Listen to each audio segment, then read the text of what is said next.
মুখ্যমন্ত্রী হিমন্ত বিশ্বকে নিয়ে ফের বিস্ফোরক গৌরব। সাধারণ মানুষের হাতে বন্দুক পিস্তল তুলে দেওয়ার পরিণতি কি হতে পারে? মানুষের হাতে পিস্তল তুলে দিয়ে কি প্রমাণ করতে চাইছেন মুখ্যমন্ত্রী? শান্ত অসমকে আবার পুরনো অশান্ত অসমে বদলে দিতে চাইছেন মুখ্যমন্ত্রী। মুখ্যমন্ত্রী হিমন্ত বিশ্ব শর্মাকে নিয়ে এমন গুরুতর অভিযোগ করেছেন প্রদেশ কংগ্রেস সভাপতি তথা যোরহাটের সাংসদ গৌরব গগৈ। মুখ্যমন্ত্ৰী ৰাইজক কি সহায় কৰিব লাগে সেইখিনি কাম পাহৰি গৈছে, গৃহ বিভাগৰ কাম পাহৰি গৈছে। সেইকাৰণে মানুহক কৈছে যে এতিয়া আপোনাক আমি বন্দুক দিম, পিস্তল দিম। এইটো কি নীতি? বন্দুক পিস্তল যদি নাগৰিকক দিয়া যায় তেতিয়া কিমান হাহাকাৰ হ'ব আপোনালোকে নিজে জানে। মানুহবোৰে নিজৰ ব্যক্তিগত তেওঁলোকৰ ৰিভেঞ্জ ল'ব, ব্যক্তিগত কাৰোবাৰ লগত শত্ৰুতা আছে, সেই শত্ৰুতা তেওঁলোকে নিজৰ এই চৰকাৰৰ পৰা পোৱা বন্দুক আৰু ৰাইফল পিছত শেষ কৰিব। ব্যৱসায় ক'ত যাব?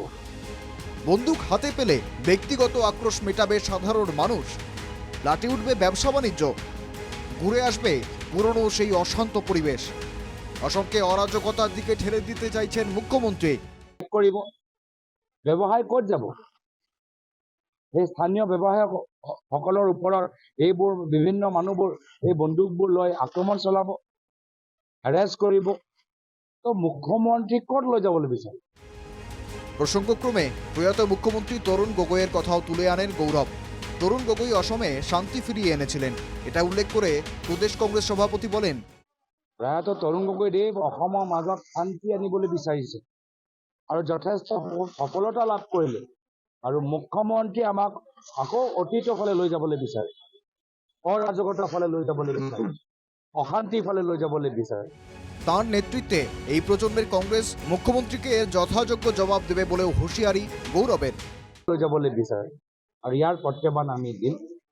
আমাৰ কথাটো হ'ল যে আমি কংগ্ৰেছ দল ৰাইজৰ বিষয়বোৰ আমি গুৰুত্ব দিবলৈ বিচাৰোঁ আৰু সেইকাৰণে এটা দুদিনীয়া কাৰ্য।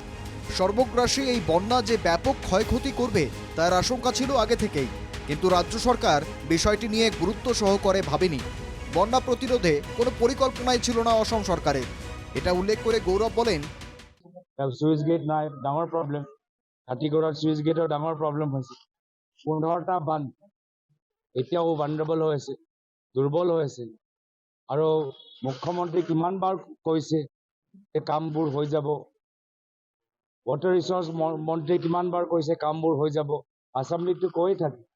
কিন্তু আমি কি দেখা পালোঁ যে এতিয়াও বহুত ক্ষেত্ৰত যি ধৰণৰ প্লেনিং হ'ব লাগিছিল প্লেনিং। বরাকের মাটিতে দাঁড়িয়ে গৌরবের এই দ্বিমুখী আক্রমণ এবার সত্যিকার অর্থেই চাপ বাড়িয়ে দিল মুখ্যমন্ত্রীর ড্যামেজ কন্ট্রোলে। তাই হয়তো অচিরেই আবার বরাক সফরে যেতে দেখা যেতে পারে মুখ্যমন্ত্রীকে। Bureau report, NKTV Bangla.